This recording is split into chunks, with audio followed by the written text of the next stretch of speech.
New Aphotic Realm announcement. Submission windows for upcoming issues. Issue 10, the theme is Justice. That's hard-boiled fiction with a supernatural twist. The deadline for that will be April 1st, 2020. Issue 11, the theme is Kaiju, giant monsters terrorizing civilization. Deadline will be October 1st, 2020 for those stories. Issue 12, the theme is Lycanthropy, which is, of course, self-explanatory. It can be any type of animorph with a bloody twist. So I guess that's werewolves and giant, I don't know. What do people turn into? Seals? I've just got a little seal on my desk, so I thought of that. I don't know. You'll have to be more imaginative than I just was. But the deadline for Lycanthropy, January 1st, 2021. Good luck to everyone submitting. I wrote this thing. I hope you like it. Let's talk about it, yeah. Let's lose track. Losing the Plot Podcast. Losing the Plot Podcast. Losing the Plot Podcast. Talking to Leo.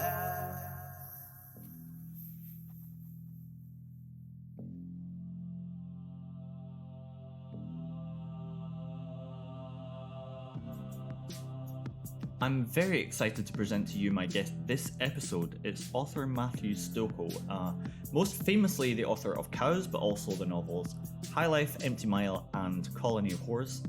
I recommend them all, but I've been a huge fan of his and in particular of Cows for years, and I was very excited to get the chance to talk to him, and we covered so many different things that I've always wanted to ask him, so I hope that you enjoy this chat as much as I enjoyed having it. If you are, somebody who wants to be on the show, or if you want to tell me something about the show, you can always get in touch with me using losingtheplotpodcast-at-gmail-dot-com, and I look forward to hearing from you as always. But that's all the intro chat from me for now, so here is my chat with author Matthew Stokoe. It didn't impact on me much because I've been pretty lucky with the sort of impacts of this stuff. But now it's really pissing me off not being able to go anywhere, get out of the local area, or we're not even really allowed to go sit in the park now. So it's starting to really bite. Wow. Yeah, I mean, as writers, it's just like, okay, you want me to do what I was already doing most of the time? I can keep doing that first. Yeah. I mean, look, that's cool if you're doing that. I work full time too, and I've realized that working at home, doing a day job at home, while it's wonderful not have to go into an office and mix with people you don't want to mix with ordinarily, it pollutes your creative environment. You sit down at your desk and you think, oh fuck, this is the same place I already sat at for 7 hours today. So yeah, you're right. No, I mean, I have a day job myself, and now it's a lot of I'm just doing a lot of Skype meetings and stuff, but that's kind of, I don't know. Yeah, it's nice not to have to go to lunch with people in the office. Yeah. Look, I mean, it's great. I work for quite a long time, like remotely, part-time, like 3 days a week, and for a year not too long ago, and that was a really good mix. Doing it 5 days a week, though, I can probably, I think maybe going into the office 1 day a week is enough, to break the monotony or something. I don't know. Yeah. Anyway, yeah. Right, man. So Norway, huh? Cool. All right. What are you doing in Norway? I'm an engineer here. So I studied in the UK where I'm from, but then I got a job offer here. So I was like, nice. I'd never been to Norway. And then I basically, when I showed up here for work, was the first time I'd kind of been here. Yeah. Oh, it must be cool. Yeah. Well, is it nice? It is. It's very nice. Yeah, people are super friendly. The working conditions are relaxed. Yeah, I enjoy it a lot. Have you been to Scandinavia before? No, I haven't. No. Not at all. No. I've been to Amsterdam and Paris. it's as much as I did back in the days when I was living in the UK, and I probably could have traveled. I was so shit poor that it was kind of before everybody got a lot more empowered and had a lot more disposable income. So I didn't do much traveling. So no. Do they have a massive like really super great social provision in Norway, like Sweden and that lot? Yes, they do. They do the ridiculous tax thing, but they look after everyone. It's a nice system. Yeah. Not belittling anybody's experience, but looking from what I see from this sort of golden lucky land of Australia, where we've been lucky over here with the amount of infection and the amount of deaths. We've had them, but they're nowhere near what other people have suffered. And it's largely due, I suppose, to the fact that we're an island, an enormous island, but we're still an island. And we were able to learn, I guess, a bit from the countries that kicked off a little earlier. But also because we have, we came from the British model of social provision that grew out of the Beveridge Report after the World War II. And we have that social provision, so does New Zealand to probably a bit of a lesser extent. And it's provided, a reasonable cushion, but you look at the US and, a lot of people don't even have unemployment benefit and they don't have health benefit. And it's like, I think now it's like, I hope that in America, they're waking up a little bit and going, you know what, a little bit of social provision, a little bit of benevolent welfare by the state is not a bad thing. Anyway, we better start the interview, dude. I'll rant all night. My podcast is called Losing the Plot because you're allowed to talk about whatever you feel like. So don't worry about it. This is the podcast essentially. Of course, I've got a ton of questions for you, but whatever you feel like talking about is the most interesting. Are you glad, I suppose, not to be in America right now? Yeah, look, I mean, I have talked about this before, but I'll give a quick précis of it now, just to give you some context to my answer to that question. So I spent a bit of time in America in the early 90s, and I loved it. I just thought it was, and I've always desired to go there. So my acerbic comments about America a moment ago have to be tempered with, my absolute sort of obsession with the Californian Hollywood kind of thing too. So there's an awful lot that's cool about America as well. And I went over there and I loved it. I just thought it was like stepping into a movie. But I went to California just about 2 years ago. I fucking hated LA, and I was really quite upset by it because I'd loved it so much before, and it was sort of this shattering of illusions. I loved California. I traveled all through California both times. And honestly, God, what a just spectacular beauty. You can see why Americans are so American-centric. Americans often sort of surprise me by their lack of awareness of the rest of the world. And I understood it, though, when I went to America, because everything there is so grand. The buildings are so huge, but the landscape is just so overpoweringly magnificent, at least in California and the parts that I've seen anyway, and I'm sure it is in other parts of America. Anyway, so I'm glad I'm not in America for quite a whole number of reasons. One is because I think it's going to be a shit show over there. I think that their deaths are still going to increase and increase and increase, sadly. But I also think the economic situation is going to be really pretty bad, and I have to wonder how this will shake out. There's numerous camps, I suppose, at the moment, and one of them is that, oh well, it's like this dawning of the age of Aquarius, kind of like the 70s reborn again, that we'll all come together and we're going to change all of this, and this is this big cataclysmic experience that society's gone through, and we're not going to accept this, the society and the corporation control and the government control that we had before, that's a very rosy sort of outlook or hope.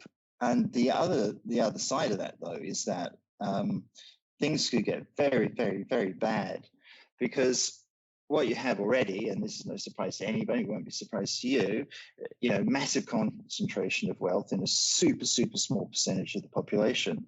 So what this is going to do is basically just rape all the lower classes even more. So they're going to come out of this having lost all their savings, having lost their mortgages, having lost their homes, in some cases, having lost members of their family. But from an economic point of view, I think that there's a potential. I have no idea what will happen, right? I'm not even going to, try and pontificate or prognosticate about that. But one of the outcomes of this is that you have an even more disenfranchised and even more economically ruined lower class, to use that term. And if you get that and you exacerbate the problems that we already had before COVID, then I think you're looking at you're obviously going to look at more problems. In Australia, we're so sunny and happy and comfortable, non-politically motivated. It's not an issue. I mean, there'll never be a revolution in Australia. It's just impossible. Yeah, and in Norway and Sweden and some of the European countries, that won't happen either, because you have those provisions and the state looks after people.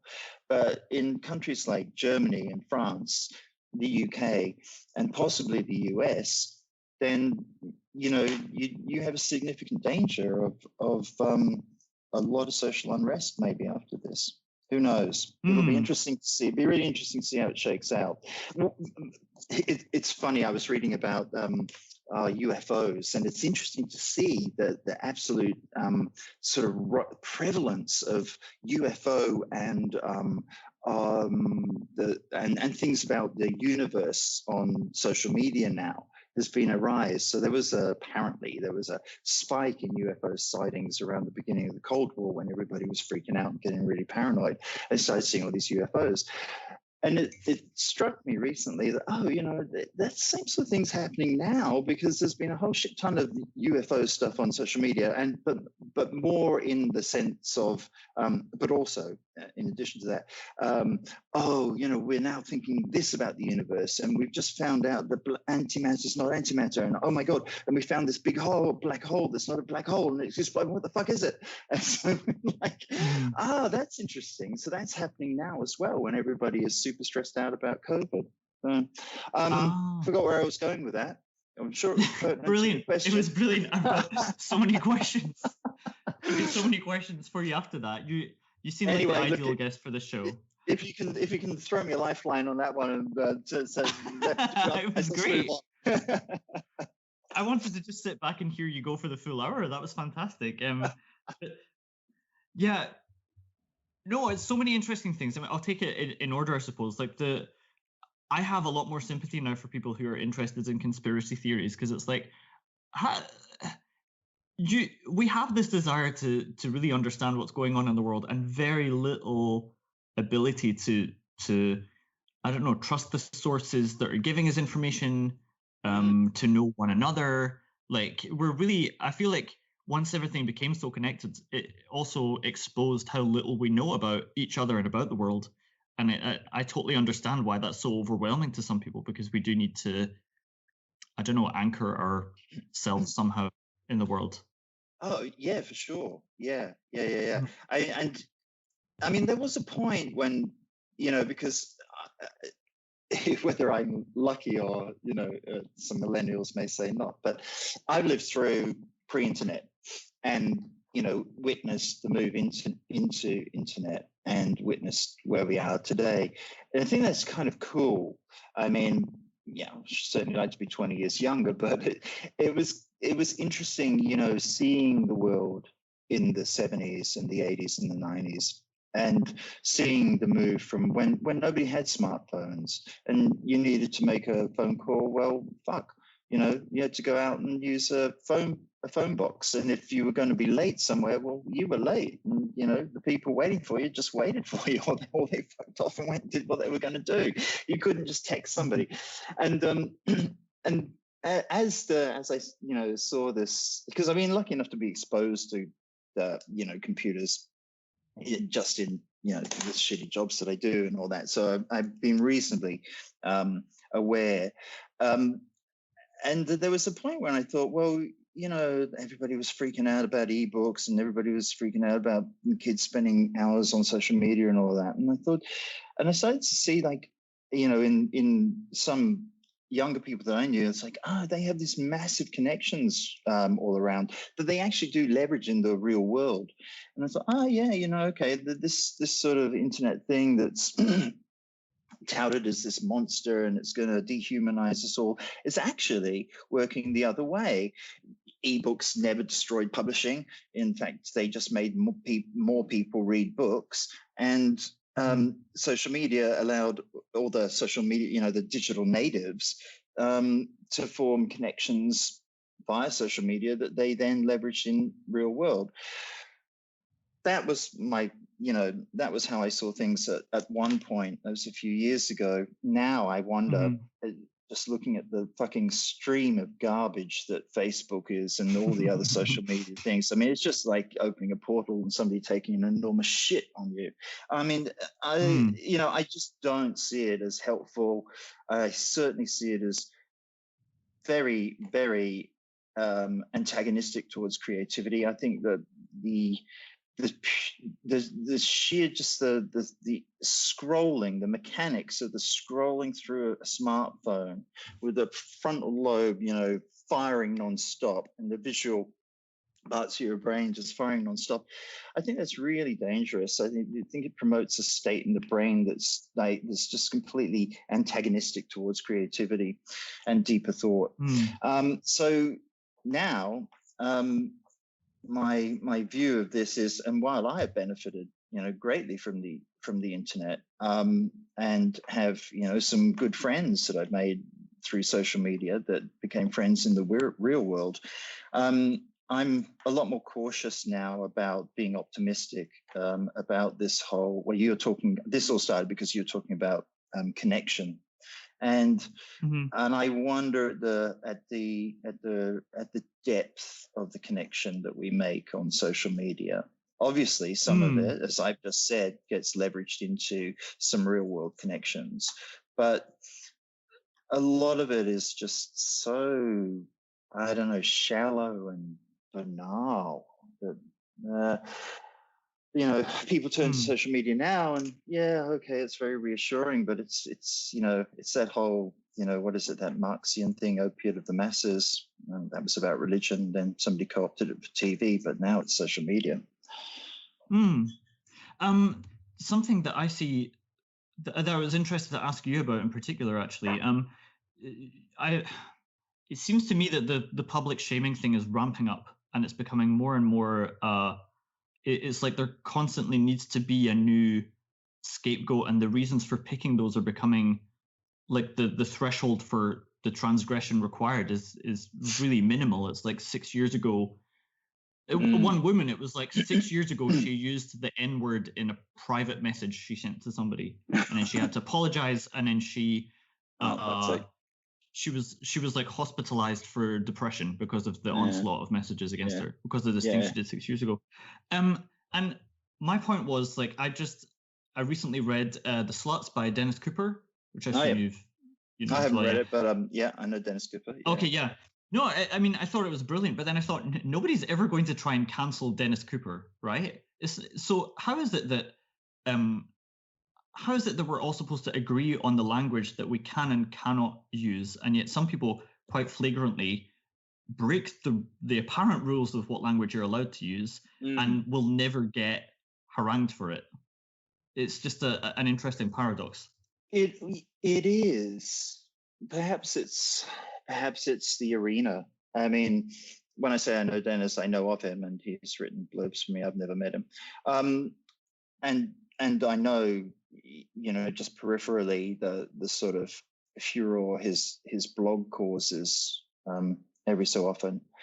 I just wonder whether it's the arena that allows people to get away with this. I mean, when you can do certain things within the context of art that maybe you can't do within the context of just normal conversation. But I hear what you're saying about this insanity of shaming people and just going at people for these offhand comments, and that's they call social media the echo chamber. I mean, that's what fucking happens. You make a comment, it bounces off and bounces off, it grows and grows and grows, and then people's attacks on you do the same thing. Perhaps, don't know. Mm-hmm.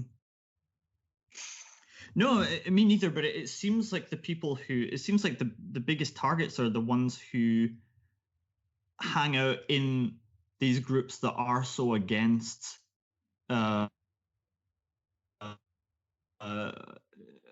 societal progress. Like, then the scrutiny that they're under just becomes really intense. I don't understand how, my point is, like, you could, for an offhand comment you made 6 years ago, and that you're the author of Cows, like, you're never going to get, nobody's ever going to pull you up for that. You're quite aware of what you were doing there, for example, or, any of your books, really.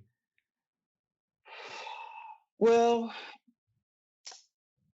nobody's ever going to shame you for your work,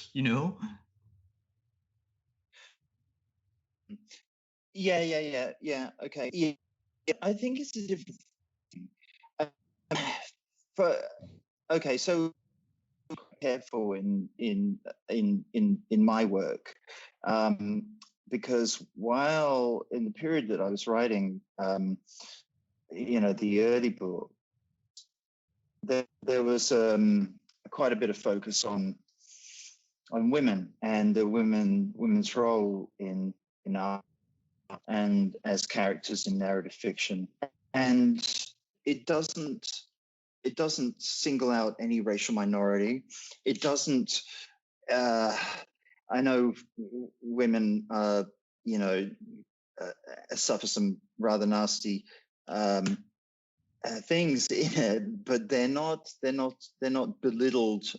In fact, it was funny. When I said I thought about this, I thought about it in the sense, as a background thought, and I realized quite a long time later that a lot of the women in my books have actually really quite strong women. So I think there was a part of me that was like, I wasn't interested, actually, anyway, in belittling, other races or other sexes or other gender identifications or anything like that. And so my stuff, when you cite Cows, I mean, it's really, I see what you're saying.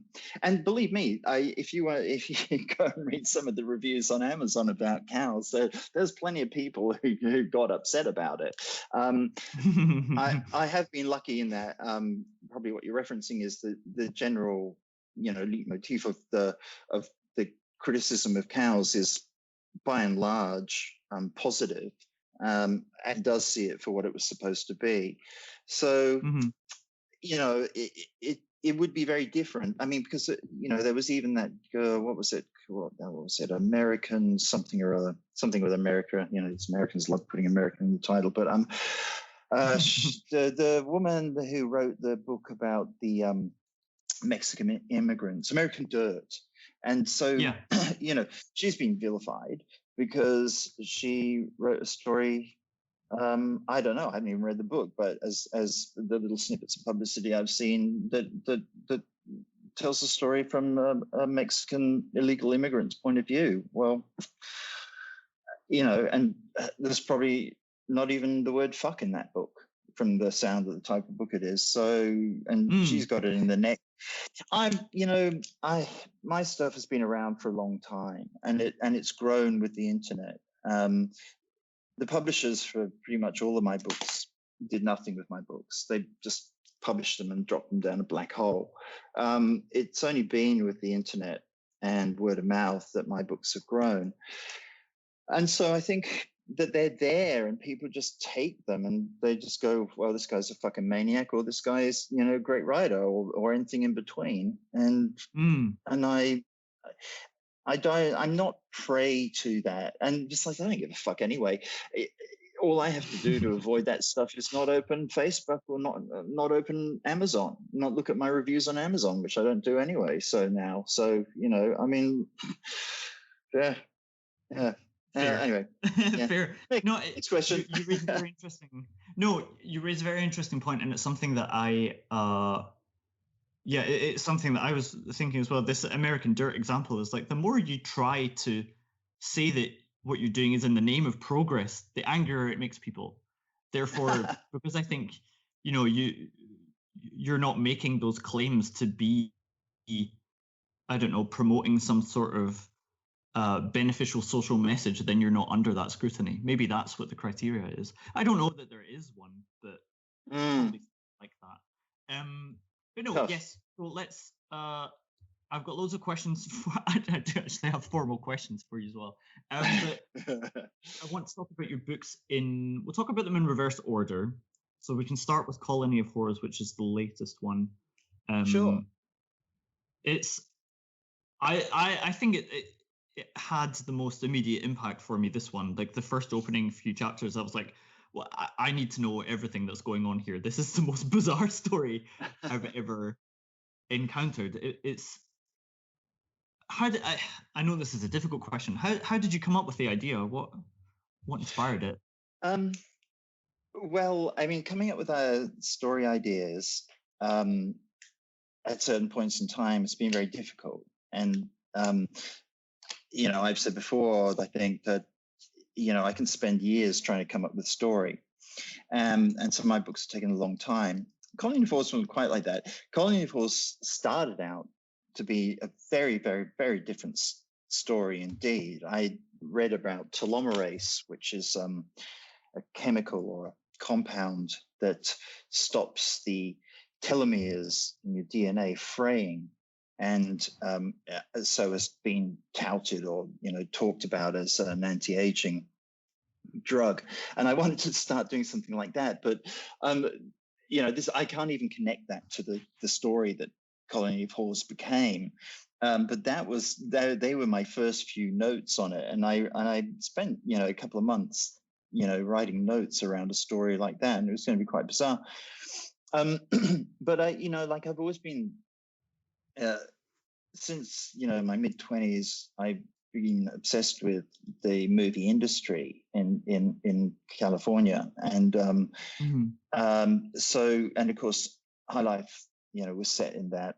And I mean, Colony of Horrors was, with each of the books, they've become more technically advanced from my point of view anyway. And Colony of Horrors was the first book where I took a sort of multi-character viewpoint. Everything else, all the other three books were from a single viewpoint generally. Yeah. And I wanted, I guess, you don't think of these things consciously when you're doing it, but I wanted to test myself, test my skill as a novelist, and see if I could actually control this kind of, this hydra, this octopus kind of thing, and tell a story. But what you asked though is, okay, so how did I, come up with that story in Hollywood? Well, I'd wanted to write a book about a consensual incestuous love story. And Colony of Horrors had, in its its earlier generations, had a little bit more of the father-daughter incest, consensual adult incestual relationship initiated by the daughter, and you talk to publishers and you talk to publishing directors, etc., etc. Not that I have a lot of contact with these people at all, but there was a sense like, oh yeah, it's a really cool story, it's really complex, really clever, blah blah blah, but oh god, the incest, I just don't know if I really want to like that guy Denning, but I just can't. And I'm thinking, oh fuck me, so I shaved a bit off that. And I'll just mention here though the hypocrisy of the publishing industry, of agents and publishers in this respect, because Virginia Andrews, who wrote Flowers in the Attic, right, has a brother and sister, underage, I think, or at least very borderline age, forced incest, basically rape in it, through which they bear a child. How many books did she sell? 30 million. All right. So she sold 30 million fucking copies. And yet when you mention incest, it's to anybody say, it's like, it's almost the final taboo, N-word and incest. You can't go there. Anyway, so I wanted to write a story about that. And I really wanted the story to be about that. But as I was writing, and because of the multi-character viewpoint, it kind of spiraled off from that. And I really became enamored of the character Chick and motorbikes and, and the corruption in Hollywood and again, I guess, you can read more into these books than I was consciously perceiving at that time, because there's a lot about sexual dynamics in it as well, and rape and exploitation of women. And there's a lot about love, and again, because there is the Denning and his daughter, Peta, and then there's also the you don't really know, but it's non-sexual in the book, relationship between Jeffrey and Allie, who have been abused by their grandfather, sexually abused by their grandfather, and the fallout from that, and how that, ruined their lives. So I think, even though, after Cows and High Life, I've tried to just tread some newer ground, sexually. Looking at Colony of Whores, there's an awful lot of looking at the consequences of actions in a kind of sexual arena. Denning is quite ruined by his affair with his daughter. His daughter wants to forget it ever happened. He knows that his relationship with his daughter will never ever be, even after they stop having sex, his relationship will never be healed with his daughter. And Jeffrey and Allie, who've been abused by their grandfather, are just complete psychotic nuts, and for me, they were one of the most poignant parts of the book, because they'd been destroyed by the actions of somebody else, and they became destroyed. They became destroyers, or Jeffrey became a destroyer himself. So I don't know. It's, I think that a lot of writing comes from the unconscious, and in a sense, writing a novel, it's a cliche maybe, but you're exploring, you're exploring parts. It's like therapy. Where did it come from? I don't know. I don't know. I always start a book with like an intention and a theme. I think it's very important to have a theme, and because it helps you as you write, when you're adrift on those stormy seas of a novel and lost, and this is one thing to try and hold on to, and it's nothing super defined. It's broad. It might be honor, might be love, might be it might be. It might be, oh, I want to say something about Hollywood, blah, blah, blah. So I would have, I had that, and started writing, and, for instance, High Life, I wanted to write something. I'd just seen Basic Instinct, and I'd been to California, and I wanted I thought, okay, nobody was going to publish Cows at that point. It hadn't been published. was like, what am I going to do? Oh, yeah, that's so slick. Joe Esterhaus script is so fucking great. I love that movie. So boom, why don't I write a book like that? So I sit down, start writing Highlight for, of course, turns out to be nothing like, anything like a fucking Basic Instinct. And that's always the way with books. You have this intention and you think it'll go one way. Yeah. And other things bubble up and they take it over. And the thing I remember most, I think, about writing Colony was that the hijacking of the desire to write an incestuous love story became hijacked by this super plot driven story. And there wasn't really anything I could do about it. It just was what it was. It became what it was. I think that I totally agree that these books are expanding in complexity. I don't suppose that you, I don't know, because there is, I suppose, controversial material in all of the books, there is some sort of desire to demonstrate technical skill to show that, like, to legitimize the controversy. I think, well, only another writer would probably ask that, or even see it. You're totally right there. After Cows and High Life, given that each one of those books took 5 years to get published after I'd finished writing them, and I was, and so consequently that meant that I was like constantly questioning what I should write.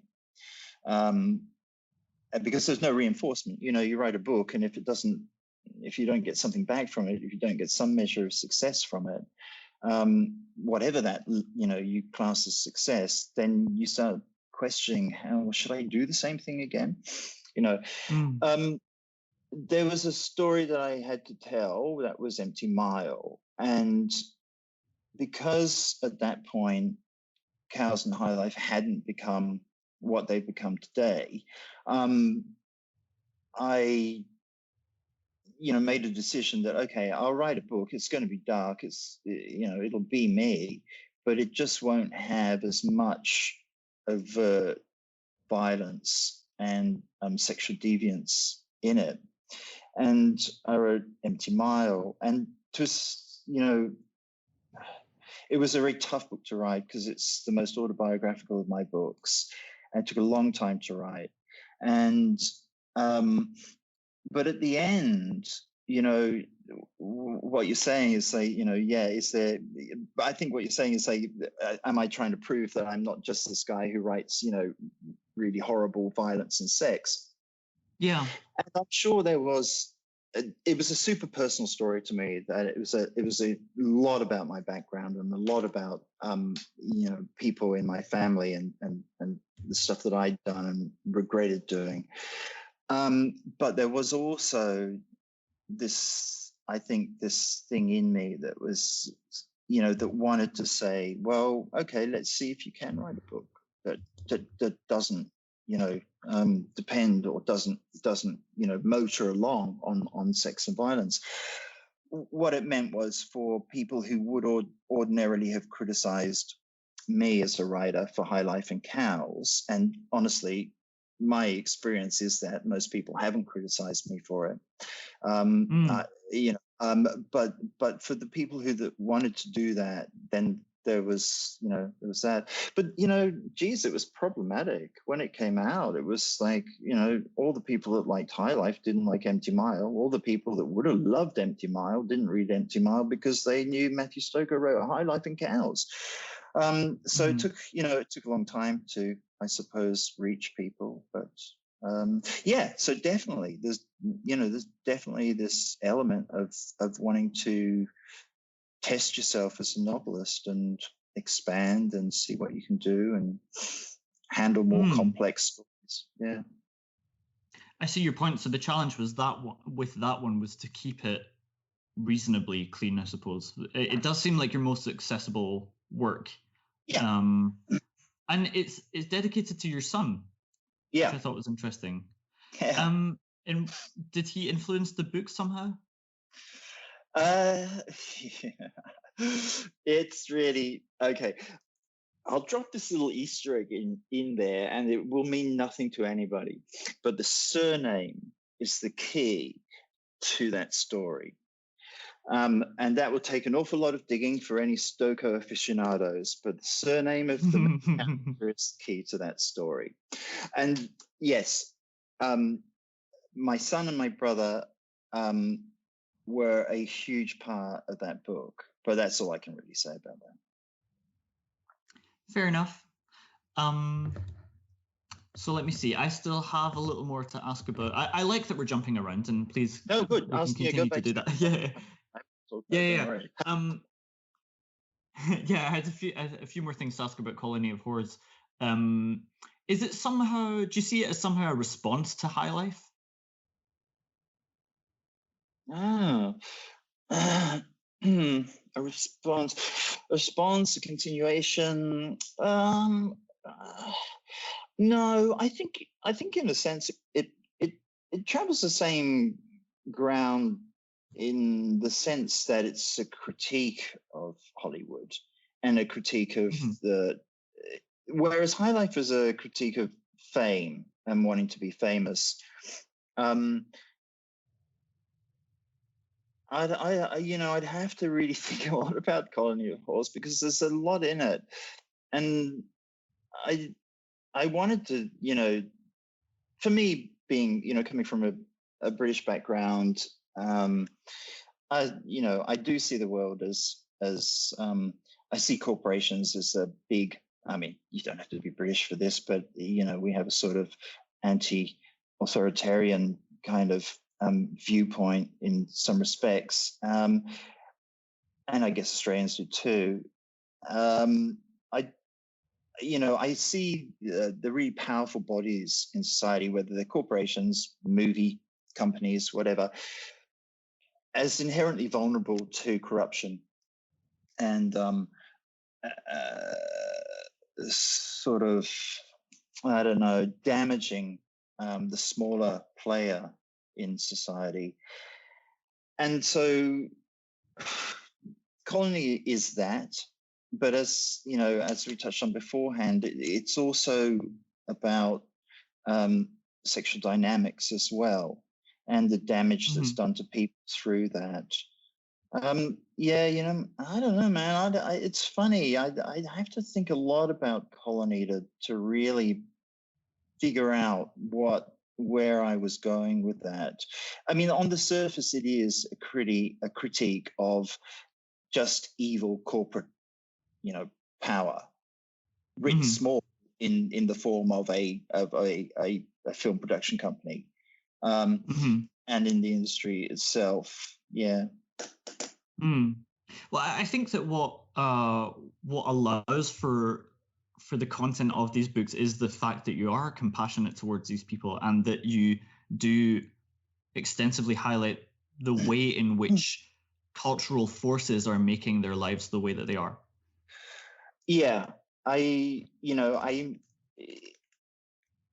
always, for me, being able to write characters demands that there's as you say, an element of compassion or love for them, even the most heinous of characters. One of my favorite characters, my most favorite characters in these books are the most damaged ones. My favorite character in High Life is Ryan, the cop, and my favorite characters in Colony are Denning and Jeffrey, the completely fucked up, kid who goes and murders people, and then his sister has to sort of engineer his death as well because he's so fucked up.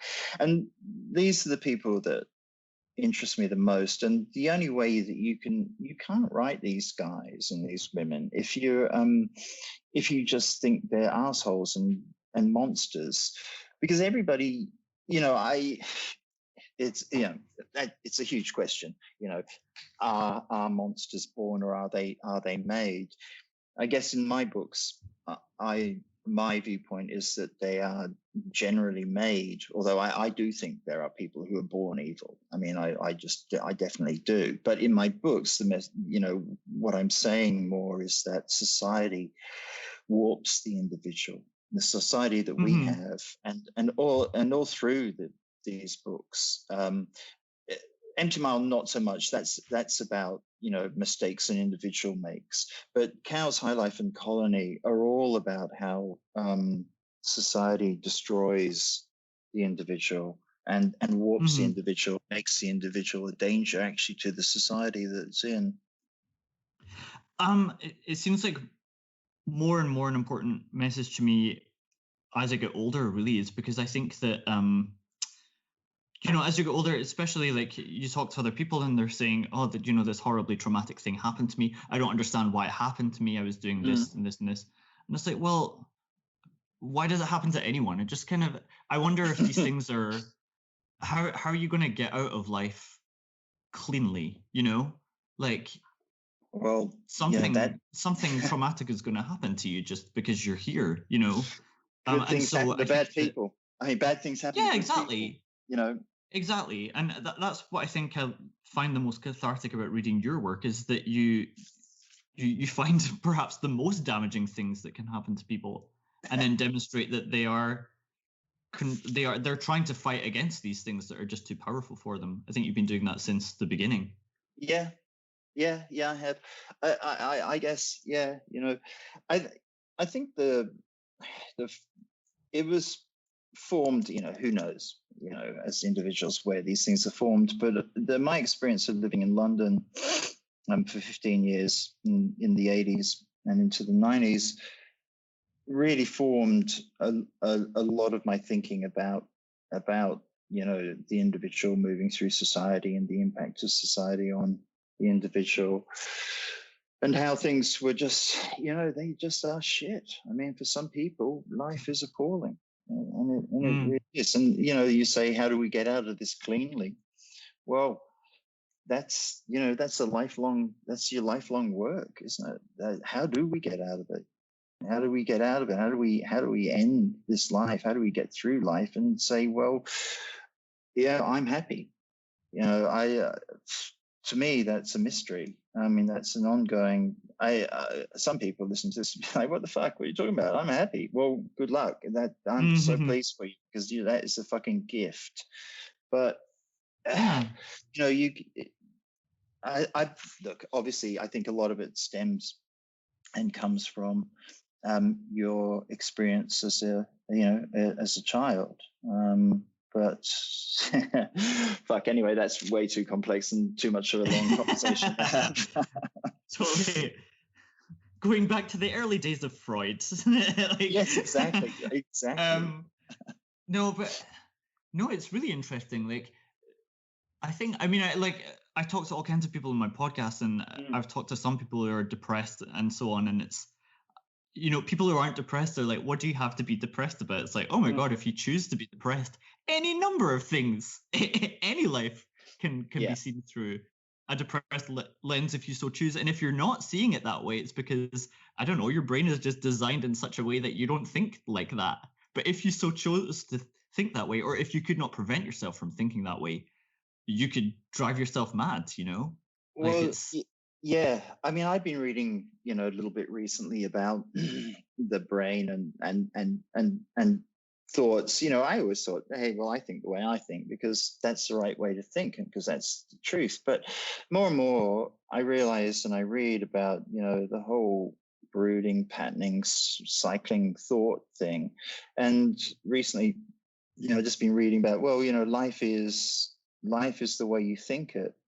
And it seems trite. It's another one of those, trotted out aphorisms, but I'm coming to believe that because, I see people who don't have markedly different circumstances to me.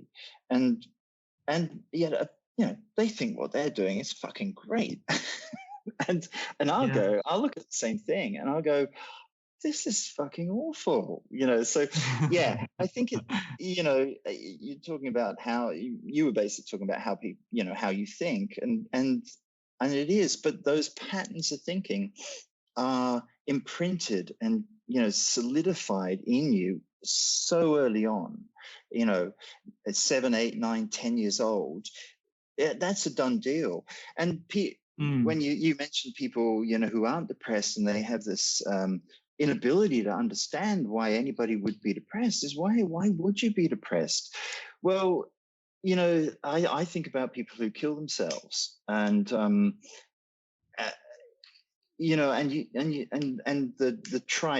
the trite response to suicide is, well, that's a permanent solution to a temporary problem.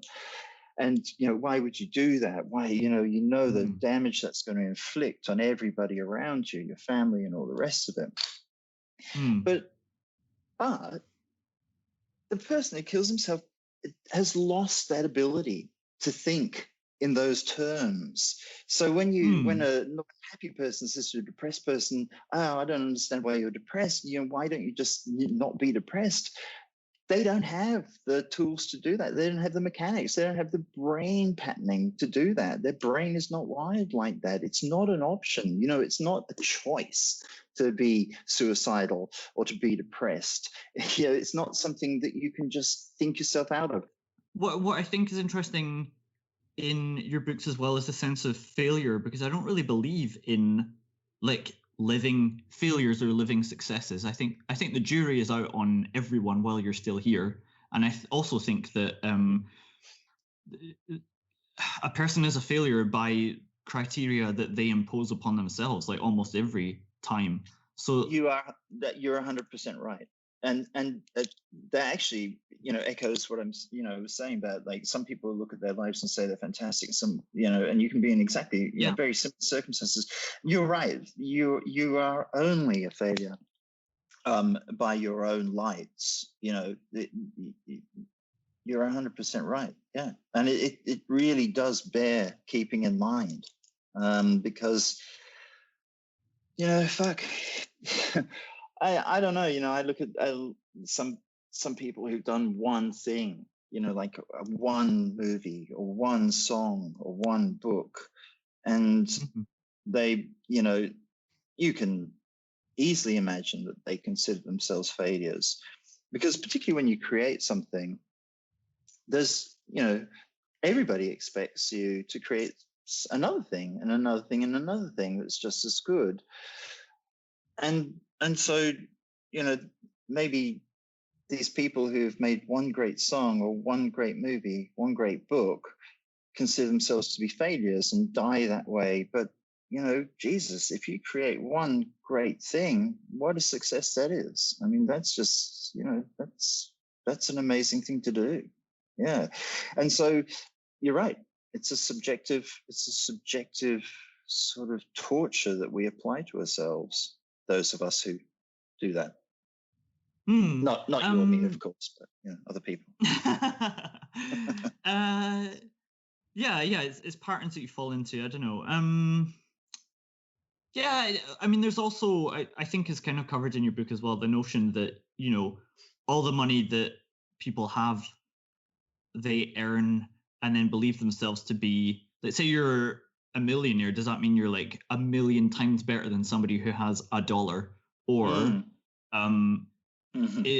is it just that nobody really understands how money works or how it's made or how to get it, and there's an enormous amount of luck involved?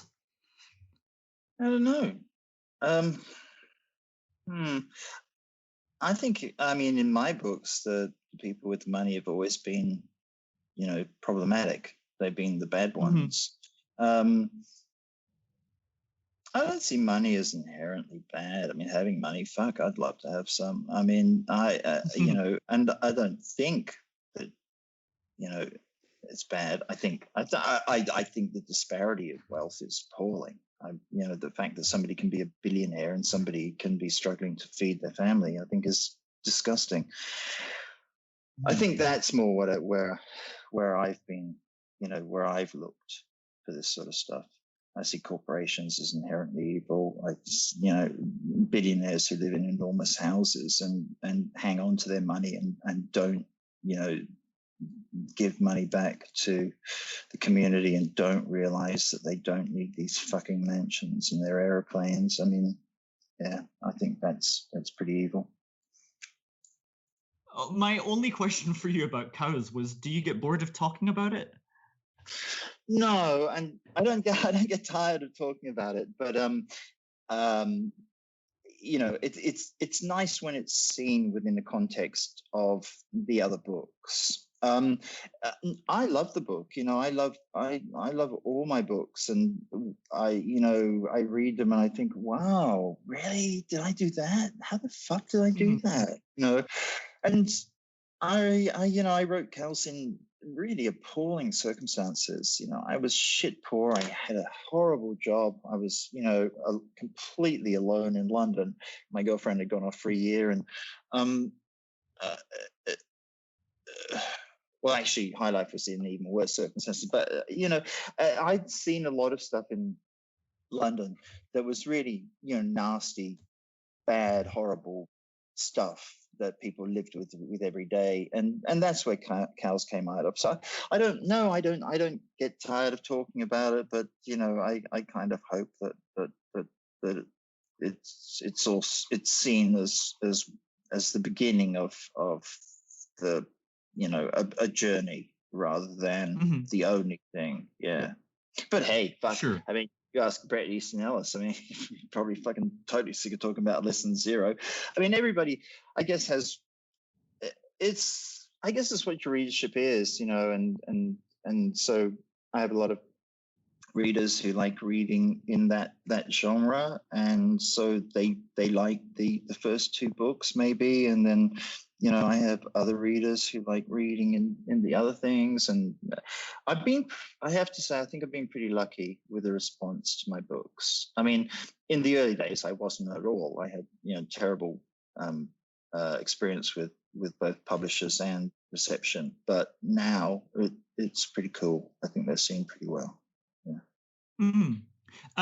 Here is another one I had for you. You lived in California, and you said you really enjoyed it, which surprises me. You enjoy particularly the way it seems like a movie.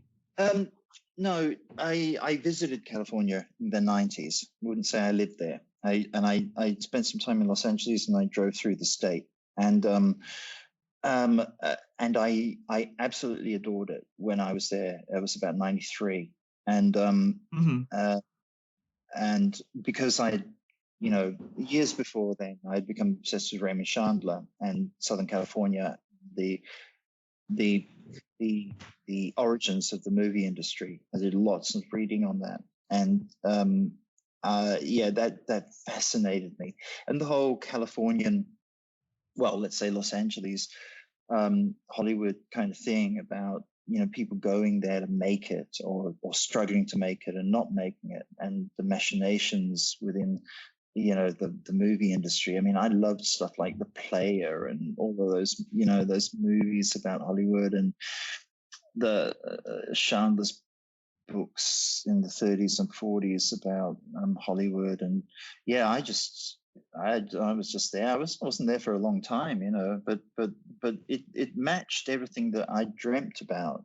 Because I'd gone there from a really shitty, depressed England, an impoverished England, or I was impoverished, and so going to California and you walk around Santa Monica, and Santa Monica then was beautiful. It's not now, but it was it was verdant. It was white walls, red tiles. It was everything, and you'd listen to conversations. You'd stop at traffic lights and hear people's conversations, and they were Hollywood conversations. It was like, oh man, is she going to make this deal? Is she going to make that deal? Or are we going to do this? Are we going to sue it? And so, and right down to just getting donuts and seeing cops getting coffee and donuts and all that. It was just to somebody who come from, Australia, as growing up in Australia and then living young adulthood in Britain in a poor on the dole kind of lifestyle in Britain. It was paradise. I thought it was fucking fantastic. But what I said later was that when I went back, I guess a couple of years ago, I really didn't like Los Angeles. It may well have been where I was staying. I was staying in the Fairfax district. It's pretty hip, but it's not very pretty. But also, I went to Santa Monica, and that had turned into a complete fucking shithole. I mean, everywhere I went was just fucking ugly, and so it was a very upsetting experience for me. And that may just be because I'm older now. it may be that. It may be that LA has changed. The whole thing is, the whole dynamic has changed. The place has got more and more built up. There's more and more homeless people. Yeah, I don't know. Yeah, I think that was everything I'd planned to talk about. Just if there's anything you want to let us know about what you're working on now. Bits and pieces. I did a story for an anthology called Next Door by a British horror writer who is put out a book to tie in with this film, Matt Shaw. And I'm tinkering with a number of a couple of different stories now, which have just keep growing and growing. So that's really the extent of what I can say about that. Yeah, and I'm in the midst of mucking around with a bunch of stuff. I have a few things I'm working on. Great. We didn't talk about your experience with screenwriting, but I'm sure that's a whole other hour. Oh, I'm happy to talk about it if you like. Well, I mean, I've only done a little bit, but I started off writing screenplays. That's the first long form writing that I did. It was the first writing that I did, in fact. I did my obsession with California and Los Angeles and Hollywood, naturally led to screenwriting.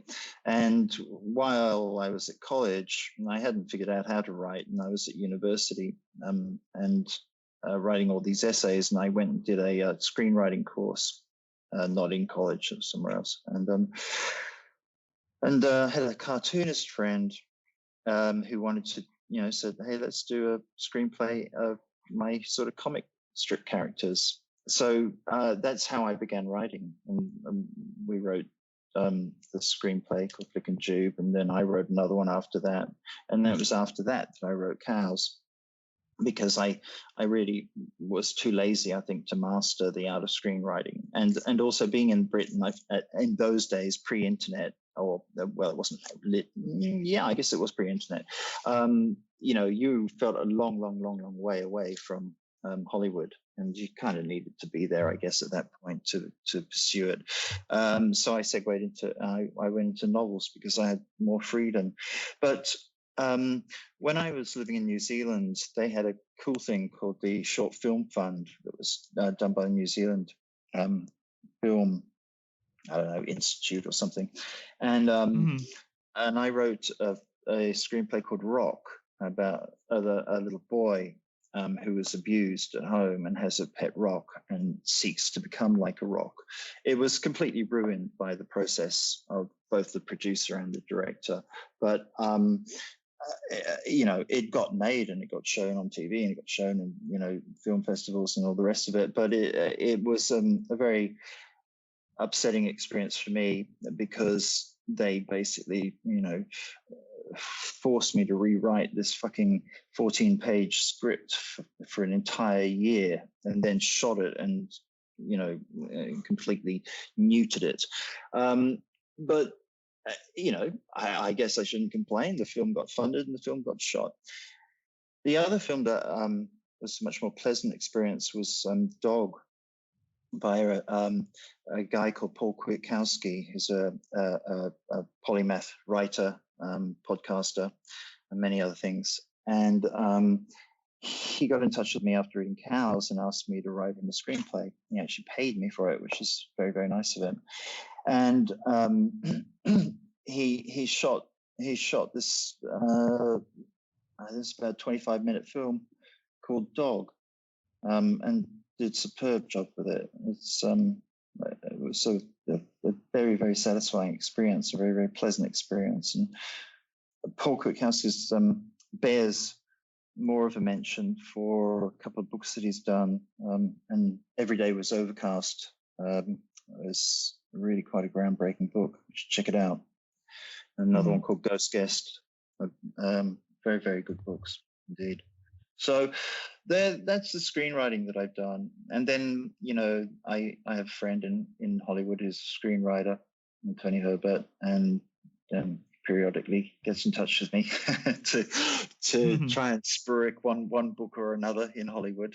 Nothing, they've been optioned a few times, but nothing's really gone. And I wrote a screenplay of High Life, and that didn't, I just wrote it really for one of the other directors who was interested in it, but didn't pick it up and go with it. So yeah, it's something that I'd really like to do. But I look at, TV's the new medium now, right? So these amazing series that you get on TV now, I think it's just really, that's where the banner is. That's who's picked it up and run with it. It's not movies anymore, it's TV. And I just wonder how the fuck people write this stuff, I just go, wow, how do you do that? That's so clever. How can you fucking conceptualize this stuff across like 12 hours or 8 hours? And how does that all get put together? I'd love to go to a writing, to be in a writing room and be with these writers and see what their process is. I'm sure they use like shitloads of software and it's all like corporatized and all the rest of it. But holy shit, some of this stuff's been great. I never used to watch TV, but some of the stuff now is great. Anything in particular you've been enjoying? Well, Ozark. I watched Ozark recently, and I have to say, gone too far. I fucking hated both of them, the man and the woman, to the point where I didn't give a shit about them anymore. They had pushed them to be such. He was so divorced from really caring about anyone else, and she is so horrible. But it's a fabulous show. It really is a fabulous show. I don't know. There's been some really great ones. I'll think of them all as soon as I hang up from you. I'm watching Little Fires Everywhere at the moment, and that's not usually what I'd be drawn to, but I found it really pretty great. And I haven't read the book or anything, but it's very cool the way they subvert or twist or stump your expectations pretty much at every move. But yeah, sorry. Oh no, sorry. I was just going to say I'm going to bet that the series in that case is better than the book, because I attempted the book, but I wouldn't recommend it.